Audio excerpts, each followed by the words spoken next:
Good morning, guys.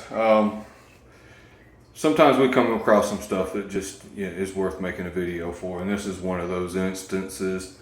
I'm in a remodel or a flip out in Winston, Georgia, and I'm in the bathroom, as you can hear the echo.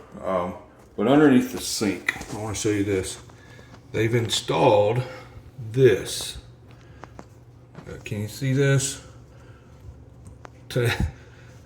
I've never seen that before, and I'm pretty sure that's not accepted. It looks like it'll tear. It's under crazy pressure. The whole thing can move. So, not something you see every day, that's for sure. The stuff we find in these flips and remodels always either brings a smile to our face or makes us scratch our head sometimes. And that's one of those instances. So just another $3 worth of material and 15 minutes worth of time, and that would be done correctly. Have a great day.